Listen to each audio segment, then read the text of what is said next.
Audioleitura parte 2. Lei nº 8.112, de 11 de dezembro de 1990. Dispõe sobre o regime jurídico dos servidores públicos civis da União, das autarquias e das fundações públicas federais. Seguindo a leitura.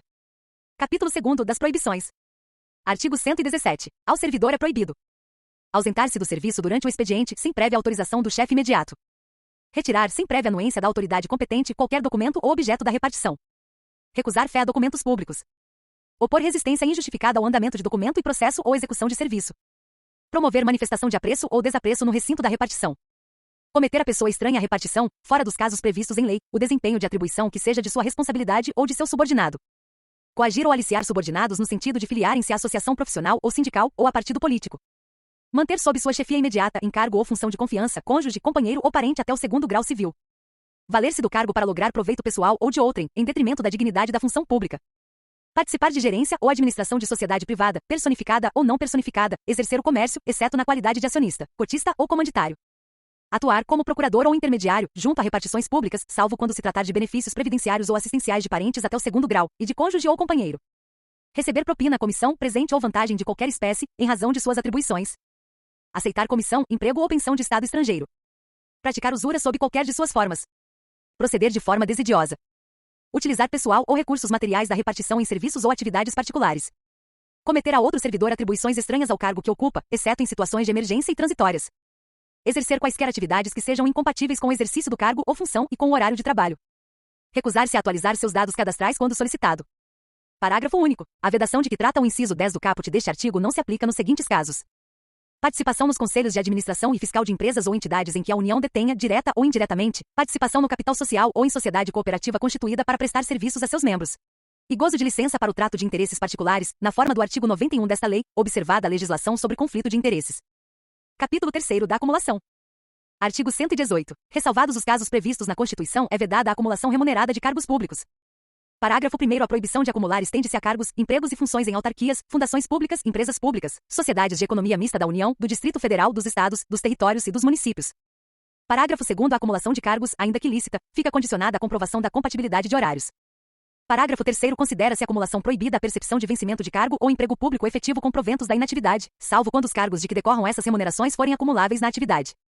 Artigo 119. O servidor não poderá exercer mais de um cargo em comissão, exceto no caso previsto no parágrafo único do artigo 9º, nem ser remunerado pela participação em órgão de deliberação coletiva. Parágrafo único. O disposto neste artigo não se aplica à remuneração devida pela participação em conselhos de administração e fiscal das empresas públicas e sociedades de economia mista, suas subsidiárias e controladas, bem como quaisquer empresas ou entidades em que a União, direta ou indiretamente, detenha participação no capital social, observado o que, a respeito, dispuser legislação específica. Artigo 120. O servidor vinculado ao regime desta lei, que acumular licitamente 2 cargos efetivos, quando investido em cargo de provimento em comissão, ficará afastado de ambos os cargos efetivos, salvo na hipótese em que houver compatibilidade de horário e local com o exercício de um deles, declarada pelas autoridades máximas dos órgãos ou entidades envolvidos. Capítulo 4 das responsabilidades. Artigo 121. O servidor responde civil, penal e administrativamente pelo exercício irregular de suas atribuições. Artigo 122. A responsabilidade civil decorre de ato omissivo ou comissivo, doloso ou culposo, que resulte em prejuízo ao erário ou a terceiros. Parágrafo 1º. A indenização de prejuízo dolosamente causado ao erário somente será liquidada na forma prevista no artigo 46, na falta de outros bens que assegurem a execução do débito pela via judicial. Parágrafo 2º. Tratando-se de dano causado a terceiros, responderá o servidor perante a Fazenda Pública em ação regressiva. Parágrafo 3º. A obrigação de reparar o dano estende-se aos sucessores e contra eles será executada, até o limite do valor da herança recebida. Artigo 123. A responsabilidade penal abrange os crimes e contravenções imputadas ao servidor, nessa qualidade. Artigo 124. A responsabilidade civil administrativa resulta de ato omissivo ou comissivo praticado no desempenho do cargo ou função. Artigo 125. As sanções civis, penais e administrativas poderão cumular-se, sendo independentes entre si. Artigo 126. A responsabilidade administrativa do servidor será afastada no caso de absolvição criminal que negue a existência do fato ou sua autoria. Artigo 126. A. Nenhum servidor poderá ser responsabilizado civil, penal ou administrativamente por dar ciência à autoridade superior ou, quando houver suspeita de envolvimento desta, a outra autoridade competente para apuração de informação concernente à prática de crimes ou improbidade de que tenha conhecimento, ainda que em decorrência do exercício de cargo, emprego ou função pública. Capítulo 5º das penalidades. Artigo 127. São penalidades disciplinares: advertência, suspensão, demissão, cassação de aposentadoria ou disponibilidade, destituição de cargo em comissão, destituição de função comissionada. Artigo 128. Na aplicação das penalidades serão consideradas a natureza e a gravidade da infração cometida, os danos que dela provierem para o serviço público, as circunstâncias agravantes ou atenuantes e os antecedentes funcionais. Parágrafo único. O ato de imposição da penalidade mencionará sempre o fundamento legal e a causa da sanção disciplinar. Artigo 129. A advertência será aplicada por escrito, nos casos de violação de proibição constante do artigo 117, incisos 1º a 8º e 19, e de inobservância de dever funcional previsto em lei, regulamentação ou norma interna, que não justifique imposição de penalidade mais grave. Artigo 130. A suspensão será aplicada em caso de reincidência das faltas punidas com advertência e de violação das demais proibições que não tipifiquem infração sujeita à penalidade de demissão, não podendo exceder de 90 dias. Parágrafo 1º será punido com suspensão de até 15 dias o servidor que, injustificadamente, recusar-se a ser submetido à inspeção médica determinada pela autoridade competente, cessando os efeitos da penalidade uma vez cumprida a determinação. Parágrafo 2º. Quando houver conveniência para o serviço, a penalidade de suspensão poderá ser convertida em multa, na base de 50% por dia de vencimento ou remuneração, ficando o servidor obrigado a permanecer em serviço. Artigo 131. As penalidades de advertência e de suspensão terão seus registros cancelados, após o decurso de 3 e 5 anos de efetivo exercício, respectivamente, se o servidor não houver, nesse período, praticado nova infração disciplinar. Parágrafo único. O cancelamento da penalidade não surtirá efeitos retroativos. Artigo 132. A demissão será aplicada nos seguintes casos: crime contra a administração pública, abandono de cargo, inassiduidade habitual, improbidade administrativa, incontinência pública e conduta escandalosa na repartição, insubordinação grave em serviço, ofensa física em serviço a servidor ou a particular, salvo em legítima defesa própria ou de outrem, aplicação irregular de dinheiros públicos, revelação de segredo do qual se apropriou em razão do cargo, lesão aos cofres públicos e dilapidação do patrimônio nacional, corrupção, acumulação ilegal de cargos, empregos ou funções públicas, transgressão dos incisos 9 a 16 do artigo 117. Artigo 133. Detectada a qualquer tempo a acumulação ilegal de cargos, empregos ou funções públicas, a autoridade a que se refere o artigo 143 notificará o servidor, por intermédio de sua chefia imediata, para apresentar opção no prazo improrrogável de 10 dias, contados da data da ciência e na hipótese de omissão, adotará procedimento sumário para sua apuração e regularização imediata, cujo processo administrativo disciplinar se desenvolverá nas seguintes fases: instauração com a publicação do ato que constituir a comissão, a ser composta por 2 servidores estáveis, e simultaneamente indicar a autoria e a materialidade da transgressão objeto da apuração. Instrução sumária que compreende indiciação, defesa e relatório. E julgamento.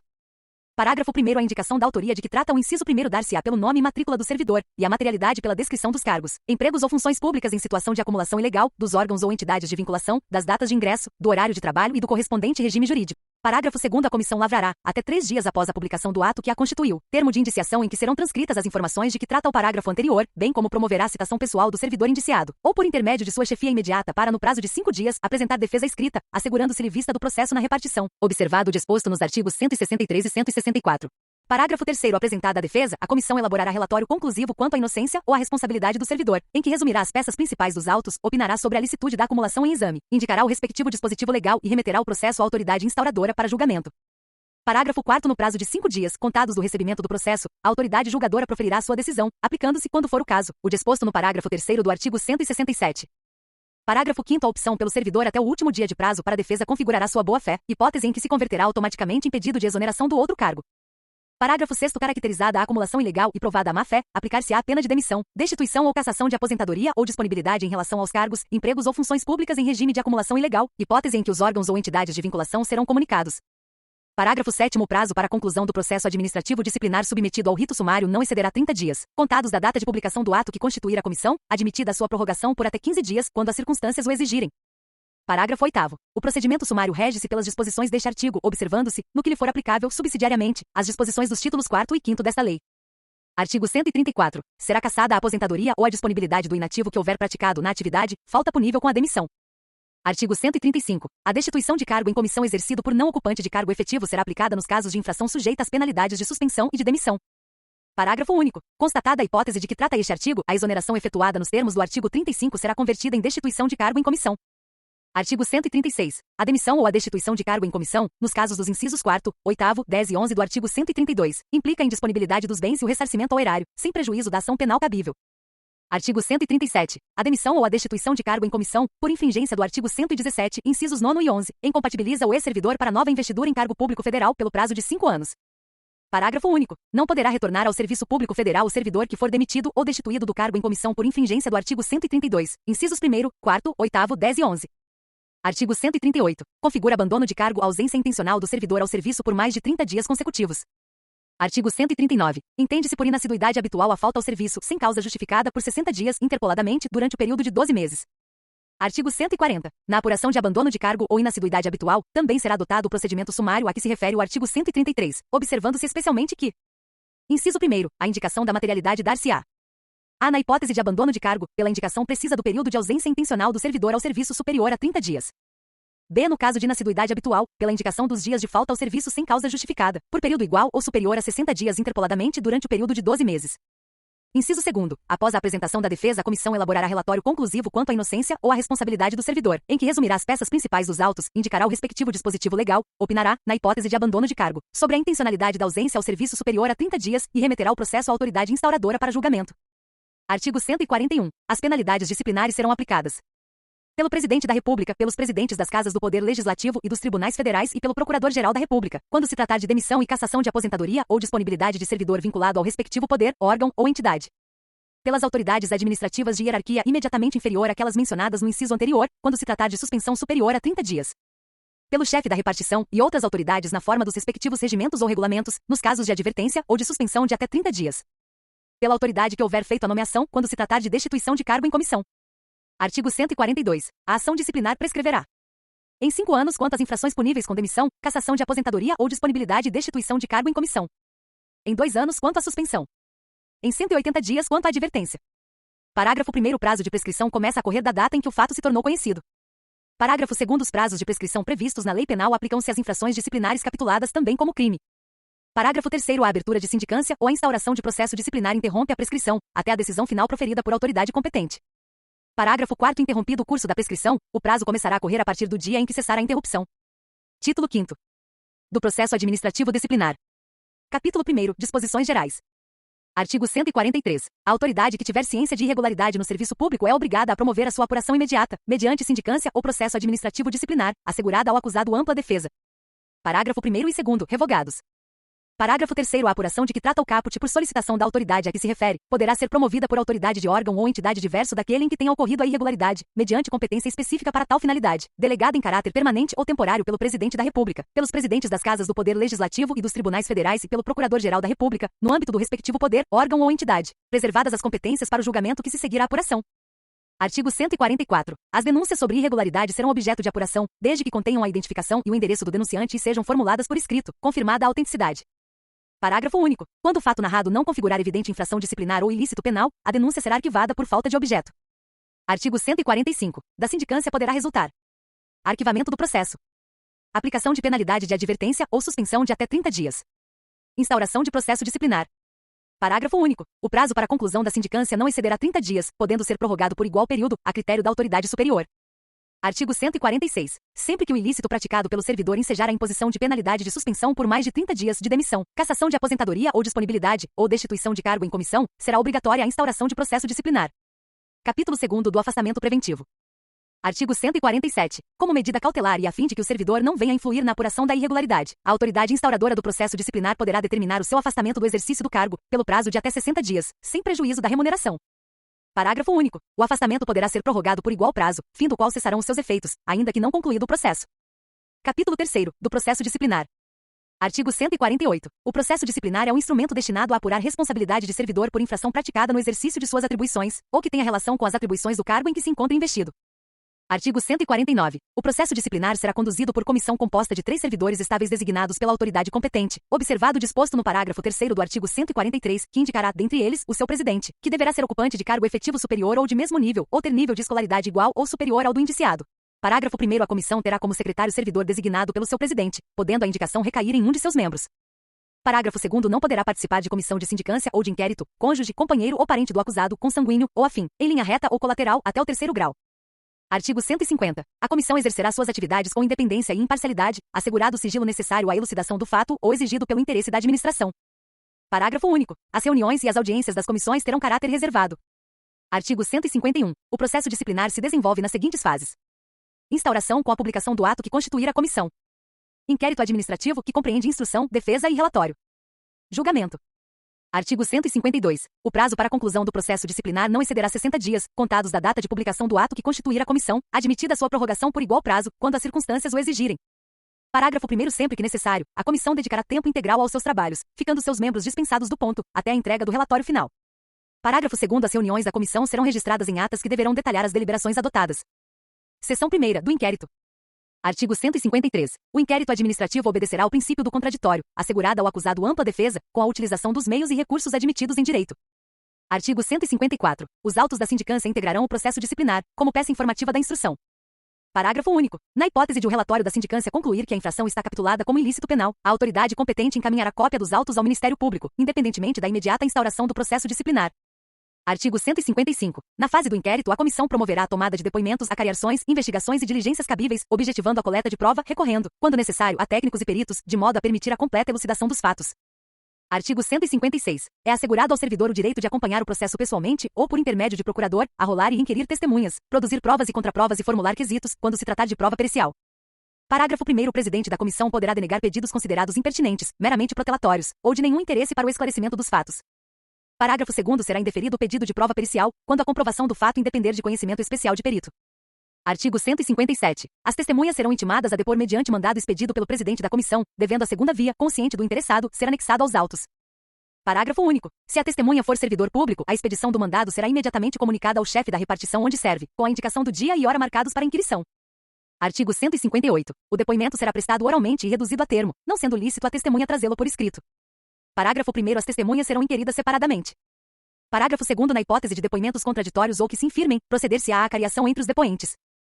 Artigo 159. Concluída a inquirição das testemunhas, a comissão promoverá o interrogatório do acusado, observados os procedimentos previstos nos artigos 157 e 158. Parágrafo 1º. No caso de mais de um acusado, cada um deles será ouvido separadamente, e sempre que divergirem em suas declarações sobre fatos ou circunstâncias, será promovida a acariação entre eles. Parágrafo 2º. O procurador do acusado poderá assistir ao interrogatório, bem como à inquirição das testemunhas, sendo-lhe vedado interferir nas perguntas e respostas, facultando-se-lhe, porém, inquiri-las por intermédio do presidente da comissão. Artigo 160. Quando houver dúvida sobre a sanidade mental do acusado, a comissão proporá à autoridade competente que ele seja submetido a exame por junta médica oficial, da qual participe pelo menos um médico psiquiatra. Parágrafo único. O incidente de sanidade mental será processado em auto apartado e apenso ao processo principal, após a expedição do laudo pericial. Artigo 161. Tipificada a infração disciplinar, será formulada a indiciação do servidor, com a especificação dos fatos a ele imputados e das respectivas provas. Parágrafo 1º. O indiciado será citado por mandado expedido pelo presidente da comissão para apresentar defesa escrita, no prazo de 10 dias, assegurando-se-lhe vista do processo na repartição. Parágrafo 2º. Havendo 2 ou mais indiciados, o prazo será comum e de 20 dias. Parágrafo 3º. O prazo de defesa poderá ser prorrogado pelo dobro, para diligências reputadas indispensáveis. Parágrafo 4º. No caso de recusa do indiciado em apor o ciente na cópia da citação, o prazo para defesa contar-se-á da data declarada, em termo próprio, pelo membro da comissão que fez a citação com a assinatura de 2 testemunhas. Artigo 162. O indiciado que mudar de residência fica obrigado a comunicar à comissão o lugar onde poderá ser encontrado. Artigo 163. Achando-se o indiciado em lugar incerto e não sabido, será citado por edital, publicado no Diário Oficial da União e em jornal de grande circulação na localidade do último domicílio conhecido, para apresentar defesa. Parágrafo único. Na hipótese deste artigo, o prazo para defesa será de 15 dias a partir da última publicação do edital. Artigo 164. Considerar-se-á revel o indiciado que regularmente citado não apresentar defesa no prazo legal. Parágrafo 1º. A revelia será declarada, por termo, nos autos do processo e devolverá o prazo para a defesa. Parágrafo 2º. Para defender o indiciado revel, a autoridade instauradora do processo designará um servidor como defensor dativo, que deverá ser ocupante de cargo efetivo superior ou de mesmo nível, ou ter nível de escolaridade igual ou superior ao do indiciado. Artigo 165. Apreciada a defesa, a comissão elaborará relatório minucioso, onde resumirá as peças principais dos autos e mencionará as provas em que se baseou para formar a sua convicção. Parágrafo 1º. O relatório será sempre conclusivo quanto à inocência ou à responsabilidade do servidor. Parágrafo 2º. Reconhecida a responsabilidade do servidor, a comissão indicará o dispositivo legal ou regulamentar transgredido, bem como as circunstâncias agravantes ou atenuantes. Artigo 166. O processo disciplinar com relatório da comissão será remetido à autoridade que determinou a sua instauração para julgamento. Seção 2ª do julgamento. Artigo 167. No prazo de 20 dias contados do recebimento do processo, a autoridade julgadora proferirá sua decisão. Parágrafo 1º. Se a penalidade a ser aplicada exceder a alçada da autoridade instauradora do processo, este será encaminhado à autoridade competente, que decidirá em igual prazo. Parágrafo 2º. Havendo mais de um indiciado e diversidade de sanções, o julgamento caberá à autoridade competente para a imposição da pena mais grave. Parágrafo 3º. Se a penalidade prevista for a demissão ou cassação de aposentadoria ou disponibilidade, o julgamento caberá às autoridades de que trata o inciso 1º do artigo 141. Parágrafo 4º. Reconhecida pela comissão a inocência do servidor, a autoridade instauradora do processo determinará o seu arquivamento, salvo se flagrantemente contrária à prova dos autos. Artigo 168. O julgamento acatará o relatório da comissão, salvo quando contrário às provas dos autos. Parágrafo único. Quando o relatório da comissão contrariar as provas dos autos, a autoridade julgadora poderá, motivadamente, agravar a penalidade proposta, abrandá-la ou isentar o servidor de responsabilidade. Artigo 169. Verificada a ocorrência de vício insanável, a autoridade que determinou a instauração do processo ou outra de hierarquia superior declarará sua nulidade, total ou parcial, e ordenará no mesmo ato a constituição de outra comissão para instauração de novo processo. Parágrafo 1º. O julgamento fora do prazo legal não implica nulidade do processo.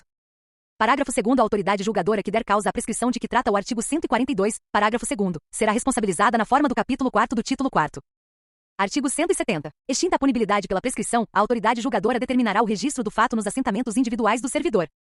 Artigo 171. Quando a infração estiver capitulada como crime, o processo disciplinar será remetido ao Ministério Público para instauração da ação penal, ficando trasladado na repartição.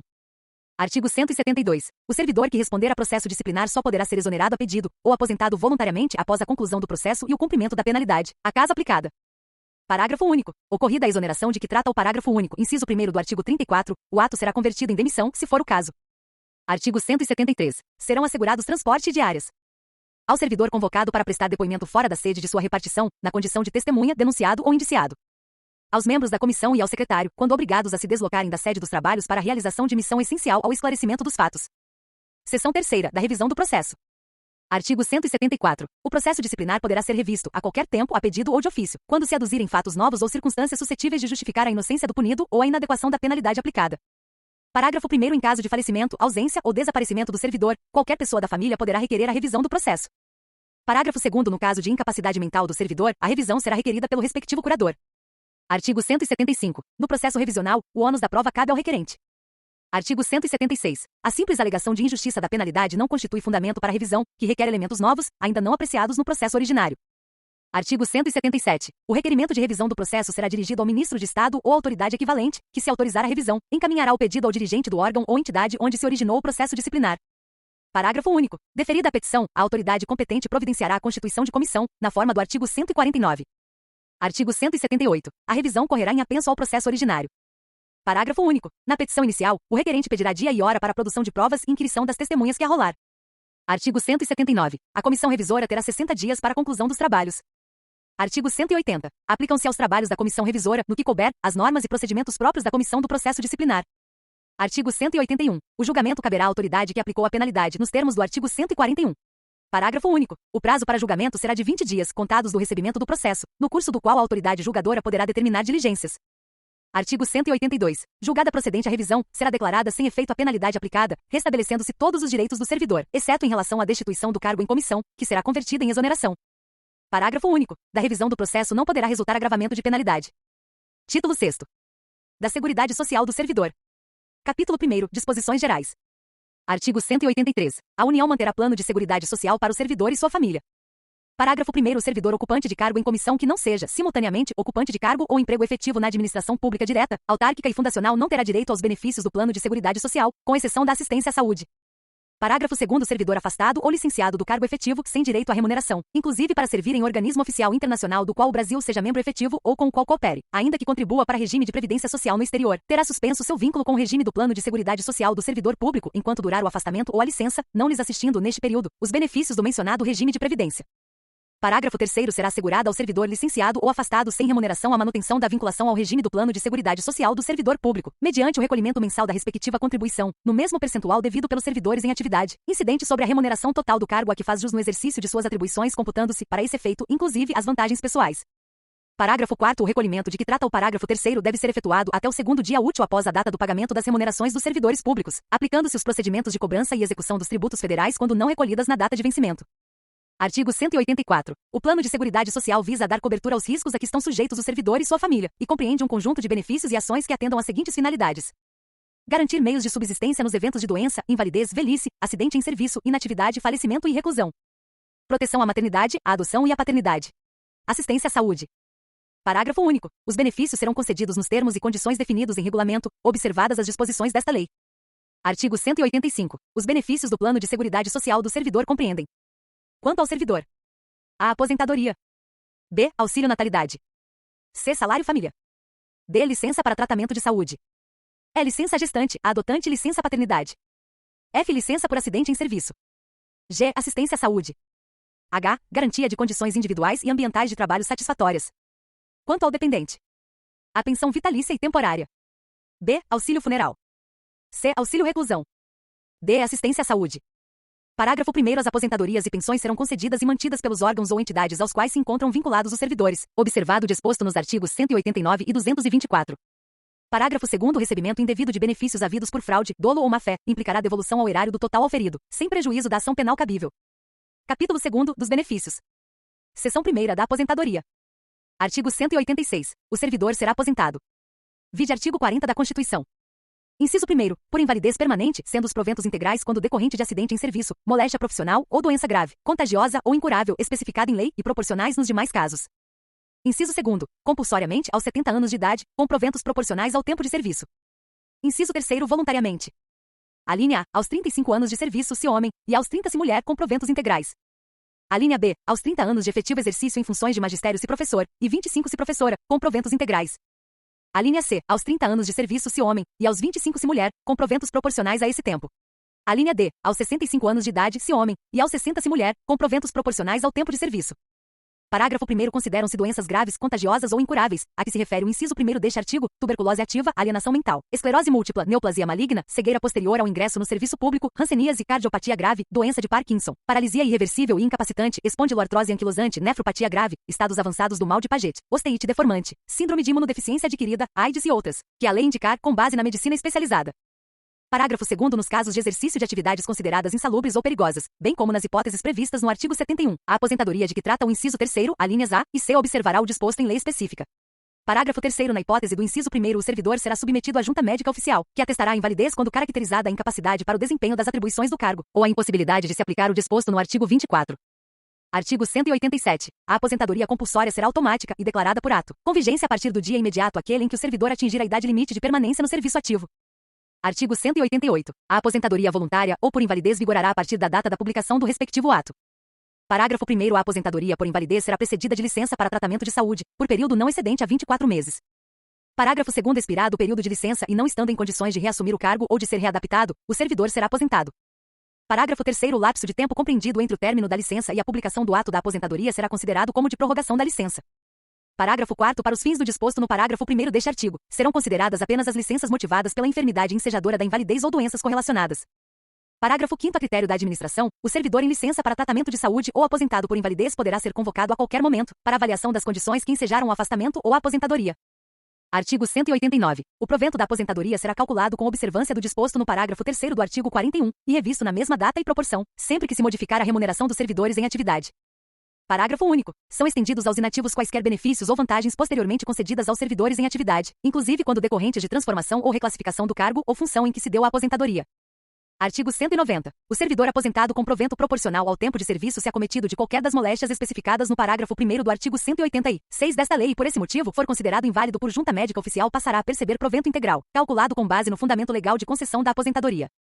Artigo 191. Quando proporcional ao tempo de serviço, o provento não será inferior a 1/3 da remuneração da atividade. Artigo 192 e 1932, revogados. Artigo 194. Ao servidor aposentado será paga a gratificação natalina, até o dia 20 do mês de dezembro, em valor equivalente ao respectivo provento, deduzido o adiantamento recebido. Artigo 195. Ao ex-combatente que tenha efetivamente participado de operações bélicas durante a Segunda Guerra Mundial, nos termos da Lei nº 5.315, de 12 de setembro de 1967, será concedida a aposentadoria com provento integral, aos 25 anos de serviço efetivo. Seção 2ª do Auxílio Natalidade. Artigo 196. O auxílio natalidade é devido à servidora por motivo de nascimento de filho, em quantia equivalente ao menor vencimento do serviço público, inclusive no caso de natimorto. Parágrafo 1º. Na hipótese de parto múltiplo, o valor será acrescido de 50% por nascituro. Parágrafo 2º. O auxílio será pago ao cônjuge ou companheiro servidor público, quando a parturiente não for servidora. Seção 3ª do Salário Família. Artigo 197. O salário família é devido ao servidor ativo ou ao inativo, por dependente econômico. Parágrafo único. Consideram-se dependentes econômicos para efeito de percepção do salário família o cônjuge ou companheiro e os filhos, inclusive os enteados até 21 anos de idade ou, se estudante, até 24 anos ou, se inválido, de qualquer idade. O menor de 21 anos que, mediante autorização judicial, viver na companhia e às expensas do servidor ou do inativo. A mãe e o pai sem economia própria.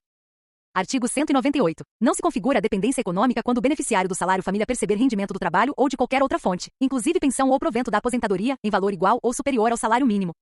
Artigo 199. Quando pai e mãe forem servidores públicos e viverem em comum, o salário família será pago a um deles. Quando separados, será pago a um e outro, de acordo com a distribuição dos dependentes. Parágrafo único. Ao pai e à mãe equiparam-se o padrasto, a madrasta e, na falta destes, os representantes legais dos incapazes. Artigo 200. O salário família não está sujeito a qualquer tributo, nem servirá de base para qualquer contribuição, inclusive para a Previdência Social. Artigo 201. O afastamento do cargo efetivo, sem remuneração, não acarreta a suspensão do pagamento do salário família. Seção 4ª. Da licença para tratamento de saúde. Artigo 202. Será concedida ao servidor licença para tratamento de saúde a pedido ou de ofício, com base em perícia médica, sem prejuízo da remuneração a que fizer jus. Artigo 203. A licença de que trata o artigo 202 desta lei será concedida com base em perícia oficial. Parágrafo 1º. Sempre que necessário, a inspeção médica será realizada na residência do servidor ou no estabelecimento hospitalar onde se encontrar internado. Parágrafo 2º. Inexistindo médico no órgão ou entidade no local onde se encontra ou tem exercício em caráter permanente o servidor, e não se configurando as hipóteses previstas nos parágrafos do artigo 230, será aceito atestado passado por médico particular. Parágrafo 3º. No caso do parágrafo 2º deste artigo, o atestado somente produzirá efeitos depois de recepcionado pela unidade de recursos humanos do órgão ou entidade. Parágrafo 4º. A licença que exceder o prazo de 120 dias no período de 12 meses, a contar do primeiro dia de afastamento, será concedida mediante avaliação por junta médica oficial. Parágrafo 5º. A perícia oficial para a concessão da licença de que trata o caput deste artigo, bem como nos demais casos de perícia oficial previstos nesta lei, será efetuada por cirurgiões dentistas nas hipóteses em que abranger o campo de atuação da odontologia. Artigo 204. A licença para tratamento de saúde inferior a 15 dias, dentro de um ano, poderá ser dispensada de perícia oficial, na forma definida em regulamento. Artigo 205. O atestado e o laudo da junta médica não se referirão ao nome ou natureza da doença, salvo quando se tratar de lesões produzidas por acidente em serviço, doença profissional ou qualquer das doenças especificadas no artigo 186, parágrafo 1º. Artigo 206. O servidor que apresentar indícios de lesões orgânicas ou funcionais será submetido à inspeção médica.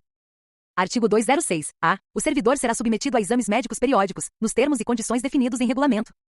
Parágrafo único. Para os fins do disposto no caput, a União e suas entidades autárquicas e fundacionais poderão prestar os exames médicos periódicos diretamente pelo órgão ou entidade a qual se encontra vinculado o servidor. Celebrar convênio ou instrumento de cooperação ou parceria com os órgãos e entidades da administração direta, suas autarquias e fundações. Celebrar convênios com operadoras de plano de assistência à saúde, organizadas na modalidade de autogestão, que possuam autorização de funcionamento do órgão regulador, na forma do artigo 230. Ou prestar os exames médicos periódicos mediante contrato administrativo, observado o disposto na Lei no 8.666, de 21 de junho de 1993, e demais normas pertinentes. Seção 5ª. Da licença à gestante, à adotante e da licença à paternidade. Artigo 207. Será concedida licença à servidora gestante por 120 dias consecutivos, sem prejuízo da remuneração. Parágrafo 1º. A licença poderá ter início no primeiro dia do 9º mês de gestação, salvo antecipação por prescrição médica. Parágrafo 2º. No caso de nascimento prematuro, a licença terá início a partir do parto. Parágrafo 3º. No caso de natimorto, decorridos 30 dias do evento, a servidora será submetida a exame médico, e se julgada apta, reassumirá o exercício. Parágrafo 4º. No caso de aborto atestado por médico oficial, a servidora terá direito a 30 dias de repouso remunerado. Artigo 208. Pelo nascimento ou adoção de filhos, o servidor terá direito à licença paternidade de 5 dias consecutivos. Artigo 209. Para amamentar o próprio filho, até a idade de 6 meses, a servidora lactante terá direito, durante a jornada de trabalho, a 1 hora de descanso, que poderá ser parcelada em 2 períodos de meia hora. Artigo 210. A servidora que adotar ou obtiver guarda judicial de criança até 1 ano de idade, serão concedidos 90 dias de licença remunerada. Parágrafo único. No caso de adoção ou guarda judicial de criança com mais de 1 ano de idade, o prazo de que trata este artigo será de 30 dias. Seção 6ª. Da licença por acidente em serviço. Artigo 211. Será licenciado com remuneração integral o servidor acidentado em serviço. Artigo 212. Configura acidente em serviço o dano físico ou mental sofrido pelo servidor, que se relacione, mediata ou imediatamente, com as atribuições do cargo exercido. Parágrafo único. Equipara-se ao acidente em serviço o dano decorrente de agressão sofrida e não provocada pelo servidor no exercício do cargo, sofrido no percurso da residência para o trabalho e vice-versa. Artigo 213. O servidor acidentado em serviço que necessite de tratamento especializado poderá ser tratado em instituição privada, à conta de recursos públicos. Parágrafo único. O tratamento recomendado por junta médica oficial constitui medida de exceção e somente será admissível quando inexistirem meios e recursos adequados em instituição pública. Artigo 214. A prova do acidente será feita no prazo de 10 dias, prorrogável quando as circunstâncias o exigirem. Seção 7ª. Da pensão. Artigo 215. Por morte do servidor, os seus dependentes, nas hipóteses legais, fazem jus à pensão por morte, observados os limites estabelecidos no inciso X do caput do artigo 37 da Constituição Federal e no artigo 2º da Lei nº 10.887, de 18 de junho de 2004. Artigo 216. Revogado. Artigo 217. São beneficiários das pensões o cônjuge divorciado ou separado judicialmente ou de fato, com percepção de pensão alimentícia estabelecida judicialmente, o companheiro ou companheira que comprove união estável como entidade familiar, o filho de qualquer condição que atenda a um dos seguintes requisitos: seja menor de 21 anos, seja inválido, tenha deficiência grave, vide Lei nº 13.135, de 2015 vigência, ou tenha deficiência intelectual ou mental, a mãe ou pai que comprove independência econômica do servidor, e o irmão de qualquer condição que comprove dependência econômica do servidor e atenda a um dos requisitos previstos no inciso 4º.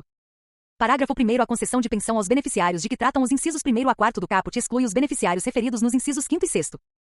Parágrafo 2º. A concessão de pensão aos beneficiários de que trata o inciso 5º do caput exclui o beneficiário referido no inciso 6º. Parágrafo 3º. O enteado e o menor tutelado equiparam-se a filho mediante declaração do servidor e desde que comprovada dependência econômica, na forma estabelecida em regulamento. Artigo 218. Ocorrendo a habilitação de vários titulares à pensão, o seu valor será distribuído em partes iguais entre os beneficiários habilitados. Parágrafos 1º a 3º revogados. Artigo 219. A pensão por morte será devida ao conjunto dos dependentes do segurado que falecer, aposentado ou não, a contar da data Do óbito, quando requerida em até 180 após o óbito, para os filhos menores de 16 anos, ou em até 90 dias após o óbito, para os demais dependentes. Do requerimento, quando requerida após o prazo previsto no inciso 1º do caput deste artigo. Ou da decisão judicial na hipótese de morte presumida. Parágrafo 1º. A concessão da pensão por morte não será protelada pela falta de habilitação de outro possível dependente, e a habilitação posterior, que importe em exclusão ou inclusão de dependente, só produzirá efeito a partir da data da publicação da portaria de concessão da pensão ao dependente habilitado. Parágrafo 2º. Ajuizada a ação judicial para reconhecimento da condição de dependente, este poderá requerer a sua habilitação provisória ao benefício de pensão por morte, exclusivamente para fins de rateio dos valores com outros dependentes, vedado o pagamento da respectiva cota até o trânsito em julgado da respectiva ação, ressalvada a existência de decisão judicial em contrário. Parágrafo 3º. Nas ações em que for parte o ente público responsável pela concessão da pensão por morte, este poderá proceder de ofício à habilitação excepcional da referida pensão, apenas para efeitos de rateio, descontando-se os valores referentes a esta habilitação das demais cotas, vedado o pagamento da respectiva cota até o trânsito em julgado da respectiva ação, ressalvada a existência de decisão judicial em contrário. Parágrafo 4º. Julgada improcedente a ação prevista no parágrafo 2º ou parágrafo 3º deste artigo, o valor retido será corrigido pelos índices legais de reajustamento e será pago de forma proporcional aos demais dependentes, de acordo com as suas cotas e o tempo de duração de seus benefícios. Parágrafo 5º. Em qualquer hipótese, fica assegurada ao órgão concessor da pensão por morte a cobrança dos valores indevidamente pagos em função de nova habilitação. Artigo 220. Perde o direito à pensão por morte.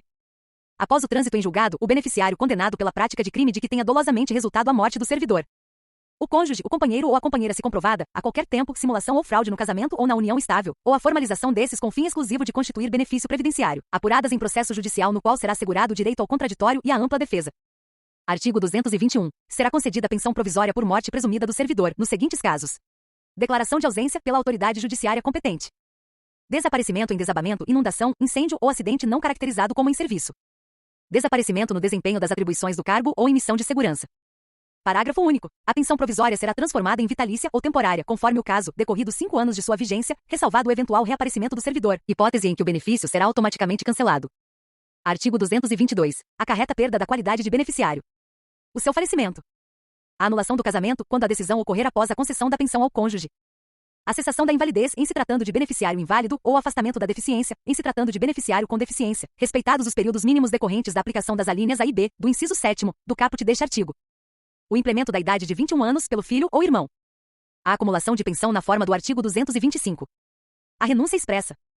E em relação aos beneficiários de que tratam os incisos 1º a 3º do caput do artigo 217. A linha A, o decurso de 4 meses, se o óbito ocorrer sem que o servidor tenha vertido 18 contribuições mensais ou se o casamento ou a união estável tiverem sido iniciados em menos de 2 anos antes do óbito do servidor. A linha B, o decurso dos seguintes períodos, estabelecidos de acordo com a idade do pensionista na data de óbito do servidor, depois de vertidas 18 contribuições mensais e pelo menos 2 anos após o início do casamento ou da união estável. Item 1, 3 anos com menos de 21 anos de idade. Item 2, 6 anos, entre 21 e 26 anos de idade. Item 3, 10 anos, entre 27 e 29 anos de idade. Item 4, 15 anos, entre 30 e 40 anos de idade. Item 5, 20 anos, entre 41 e 43 anos de idade. Item 6, vitalícia, com 44 ou mais anos de idade. Parágrafo 1º. A critério da administração, o beneficiário de pensão cuja preservação seja motivada por invalidez, por incapacidade ou por deficiência poderá ser convocado a qualquer momento para avaliação das referidas condições. Parágrafo 2º. Serão aplicados, conforme o caso, a regra contida no inciso 3º, ou os prazos previstos na linha B do inciso 7º, ambos do caput, se o óbito do servidor decorrer de acidente de qualquer natureza, ou de doença profissional ou do trabalho, independentemente do recolhimento de 18 contribuições mensais ou da comprovação de 2 anos de casamento ou de união estável. Parágrafo 3º. Após o transcurso de pelo menos 3 anos e desde que nesse período se verifique o incremento mínimo de um ano inteiro na média nacional única, para ambos os sexos correspondente à expectativa de sobrevida da população brasileira ao nascer, poderão ser fixadas, em números inteiros, novas idades para os fins previstos na linha B do inciso 7º do caput, em ato do Ministro de Estado do Planejamento, Orçamento e Gestão, limitado o acréscimo na comparação com as idades anteriores, ao referido incremento. Parágrafo 4º. O tempo de contribuição a regime próprio de Previdência Social, RPPS, ou ao Regime Geral de Previdência Social, RGPS, será considerado na contagem das 18 contribuições mensais referidas nas alíneas A e B do inciso 7º do caput. Parágrafo 5º. Na hipótese de o servidor falecido estar, na data de seu falecimento, obrigado por determinação judicial a pagar alimentos temporários a ex-cônjuge, ex-companheiro ou ex-companheira, a pensão por morte será devida pelo prazo remanescente na data do óbito, caso não incida outra hipótese de cancelamento anterior do benefício.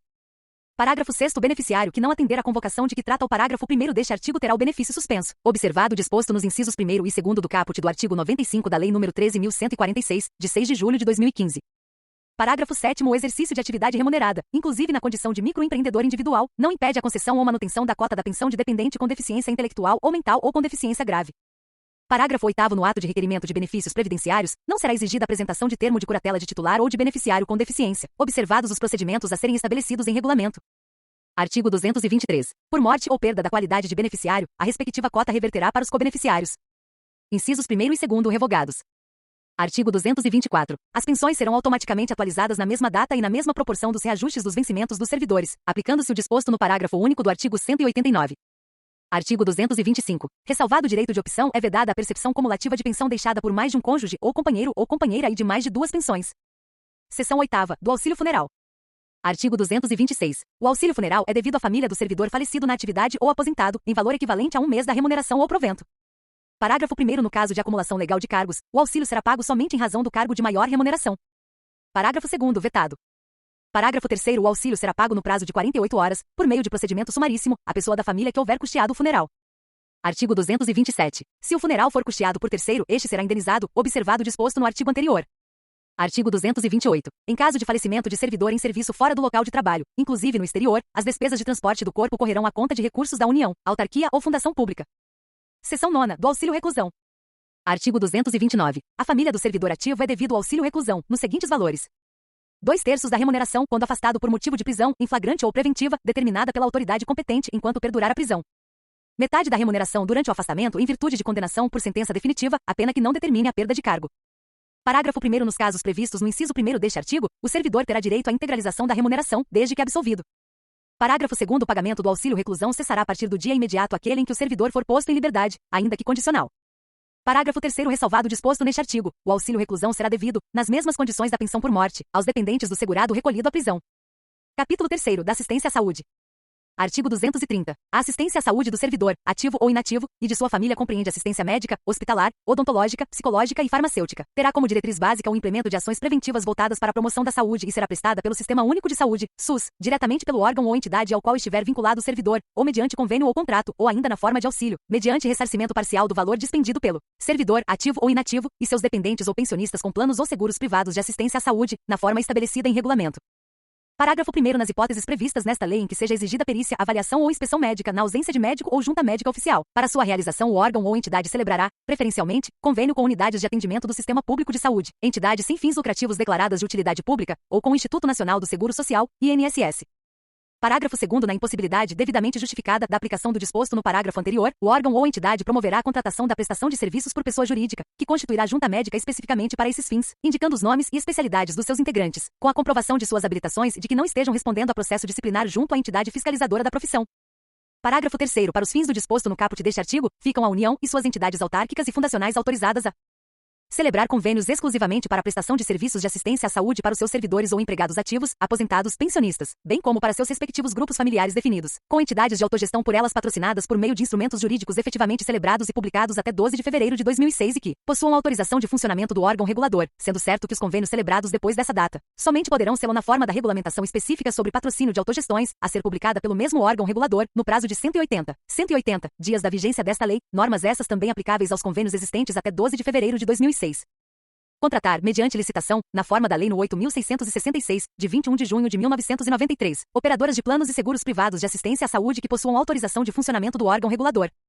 Parágrafo 4º. Vetado. Parágrafo 5º. O valor do ressarcimento fica limitado ao total dispendido pelo servidor ou pensionista civil com plano ou seguro privado de assistência à saúde. Capítulo 4º. Do custeio. Artigo 231. Revogado. Título 7º. Capítulo único. Da contratação temporária de excepcional interesse público.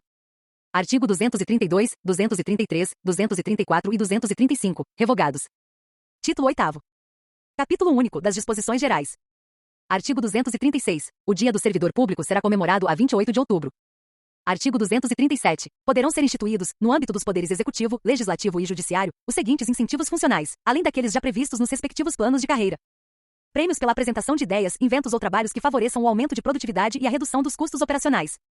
Concessão de medalhas, diplomas de honra ao mérito, condecoração e elogio. Artigo 238. Os prazos previstos nesta lei serão contados em dias corridos, excluindo-se o dia do começo e incluindo-se o do vencimento, ficando prorrogado, para o primeiro dia útil seguinte, o prazo vencido em dia em que não haja expediente. Artigo 239. Por motivo de crença religiosa ou de convicção filosófica ou política, o servidor não poderá ser privado de quaisquer dos seus direitos, sofrer discriminação em sua vida funcional, nem eximir-se do cumprimento de seus deveres. Artigo 240. Ao servidor público civil é assegurado, nos termos da Constituição Federal, o direito à livre associação sindical e os seguintes direitos, entre outros, dela decorrentes.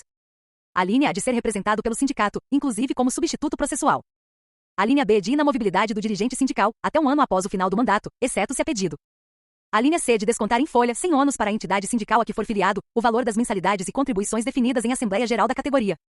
Artigo 241. Consideram-se da família do servidor, além do cônjuge e filhos, quaisquer pessoas que vivam às suas expensas e constem do seu assentamento individual. Parágrafo único. Equipara-se ao cônjuge a companheira ou companheiro, que comprove união estável como entidade familiar.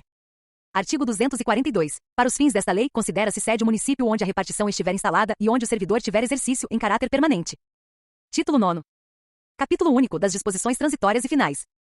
Artigo 243. Ficam submetidos ao regime jurídico instituído por esta lei, na qualidade de servidores públicos, os servidores dos poderes da União, dos ex-territórios, das autarquias, inclusive as em regime especial, e das fundações públicas, regidos pela Lei nº 1711, de 28 de outubro de 1952, Estatuto dos Funcionários Públicos Civis da União, ou pela Consolidação das Leis do Trabalho, aprovada pelo Decreto-Lei nº 5.452, de 1º de maio de 1943, exceto os contratados por prazo determinado, cujos contratos não poderão ser prorrogados após o vencimento do prazo de prorrogação. Parágrafo 1º. Os empregos ocupados pelos servidores incluídos no regime instituído por esta lei ficam transformados em cargos, na data de sua publicação. Parágrafo 2º. As funções de confiança exercidas por pessoas não integrantes de tabela permanente do órgão ou entidade onde tem exercício ficam transformadas em cargos em comissão, e mantidas enquanto não for implantado o plano de cargos dos órgãos ou entidades na forma da lei. Parágrafo 3º. As funções de assessoramento superior, FAS, exercidas por servidor integrante de quadro ou tabela de pessoal, ficam extintas na data da vigência desta lei. Parágrafo 4º. Vetado. Parágrafo 5º. O regime jurídico desta lei é extensivo aos serventuários da Justiça, remunerados com recursos da União, no que couber. Parágrafo 6º. Os empregos dos servidores estrangeiros com estabilidade no serviço público, enquanto não adquirirem a nacionalidade brasileira, passarão a integrar tabela em extinção do respectivo órgão ou entidade, sem prejuízo dos direitos inerentes aos planos de carreira aos quais se encontrem vinculados os empregos. Parágrafo 7º. Os servidores públicos de que trata o caput deste artigo, não amparados pelo artigo 19 do ato das disposições constitucionais transitórias, poderão, no interesse da administração e conforme critérios estabelecidos em regulamento, ser exonerados mediante indenização de 1 mês de remuneração por ano de efetivo exercício no serviço público federal. Parágrafo 8º. Para fins de incidência do imposto de renda na fonte e na declaração de rendimentos, serão considerados como indenizações isentas os pagamentos efetuados a título de indenização prevista no parágrafo anterior. Parágrafo 9º. Os cargos vagos em decorrência da aplicação do disposto no parágrafo 7º poderão ser extintos pelo Poder Executivo quando considerados desnecessários. Artigo 244. Os adicionais por tempo de serviço, já concedidos aos servidores abrangidos por esta lei, ficam transformados em anuênio. Artigo 245. A licença especial disciplinada pelo artigo 116 da Lei nº 1711, de 1952, ou por outro diploma legal, fica transformada em licença-prêmio por assiduidade, na forma prevista nos artigos 87 a 90. Artigo 246. Vetado. Artigo 247. Para efeito do disposto no título 6º desta lei, haverá ajuste de contas com a Previdência Social, correspondente ao período de contribuição por parte dos servidores seletistas abrangidos pelo artigo 243. Artigo 248. As pensões estatutárias concedidas até a vigência desta lei, passam a ser mantidas pelo órgão ou entidade de origem do servidor. Artigo 249. Até a edição da lei prevista no parágrafo 1º do artigo 231, os servidores abrangidos por esta lei contribuirão na forma e nos percentuais atualmente estabelecidos para o servidor civil da União conforme regulamento próprio. Artigo 250. O servidor que já tiver satisfeito ou vier a satisfazer, dentro de um ano, as condições necessárias para a aposentadoria nos termos do inciso 2º do artigo 184, do antigo Estatuto dos Funcionários Públicos Civis da União, Lei N. Graus 1711, de 28 de outubro de 1952, aposentar-se-á com a vantagem prevista naquele dispositivo. Mantido pelo Congresso Nacional. Artigo 251. Revogado. Artigo 252. Esta lei entra em vigor na data de sua publicação, com efeitos financeiros a partir do primeiro dia do mês subsequente. Artigo 253. Ficam revogadas a Lei nº 1711, de 28 de outubro de 1952, e respectiva legislação complementar, bem como as demais disposições em contrário. Brasília, 11 de dezembro de 1990, 169º da Independência e 102º da República. Fernando Collor Jarbas Passarinho. Este texto não substitui o publicado no DOU de 12 de dezembro de 1990 e republicado em 18 de março de 1998. Presidência da República, Casa Civil, Subchefia para Assuntos Jurídicos. Lei nº 8.112, de 11 de dezembro de 1990. Partes vetadas pelo Presidente da República e mantidas pelo Congresso Nacional, do projeto que se transformou na Lei nº 8.112, de 11 de dezembro de 1990, que dispõe sobre o regime jurídico dos servidores públicos civis da União, das autarquias e das fundações públicas federais. O Presidente do Senado Federal. Faço saber que o Congresso Nacional manteve, e eu, Mauro Benevides, Presidente do Senado Federal, nos termos do parágrafo 7 graus do artigo 66 da Constituição, promulgo as seguintes partes da Lei N. Graus 8.112, de 11 de dezembro de 1990. Artigo 87. Parágrafo 2 graus. Os períodos de licença-prêmio já adquiridos e não gozados pelo servidor que vier a falecer serão convertidos em pecúnia, em favor de seus beneficiários da pensão. Artigo 192. O servidor que contar tempo de serviço para aposentadoria com provento integral será aposentado. Inciso 1º. Com a remuneração do padrão de classe imediatamente superior àquela em que se encontra posicionado. Inciso 2º. Quando ocupante da última classe da carreira, com a remuneração do padrão correspondente, acrescida da diferença entre esse e o padrão da classe imediatamente anterior. Artigo 193. O servidor que tiver exercido função de direção, chefia, assessoramento, assistência ou cargo em comissão, por período de 5 anos consecutivos ou 10 anos interpolados, poderá aposentar-se com a gratificação da função ou remuneração do cargo em comissão, de maior valor, desde que exercido por um período mínimo de 2 anos. Parágrafo 1º. Quando o exercício da função ou cargo em comissão de maior valor não corresponder ao período de 2 anos, será incorporada a gratificação ou remuneração da função ou cargo em comissão imediatamente inferior dentre os exercidos. Parágrafo 2º. A aplicação do disposto neste artigo exclui as vantagens previstas no artigo 192, bem como a incorporação de que trata o artigo 62, ressalvado o direito de opção. Artigo 231. Parágrafo 2º. O custeio da aposentadoria é de responsabilidade integral do Tesouro Nacional. Artigo 240. A linha D de negociação coletiva. A linha E de ajuizamento individual e coletivamente frente à Justiça do Trabalho, nos termos da Constituição Federal. Artigo 250. O servidor que já tiver satisfeito ou vier a satisfazer, dentro de 1 ano, as condições necessárias para a aposentadoria nos termos do inciso 2º do artigo 184 do antigo Estatuto dos Funcionários Públicos Civis da União, Lei N. Graus 1711, de 28 de outubro de 1952, aposentar-se-á com a vantagem prevista naquele dispositivo. Senado Federal, 18 de abril de 1991, 170 graus da Independência e 103 graus da República.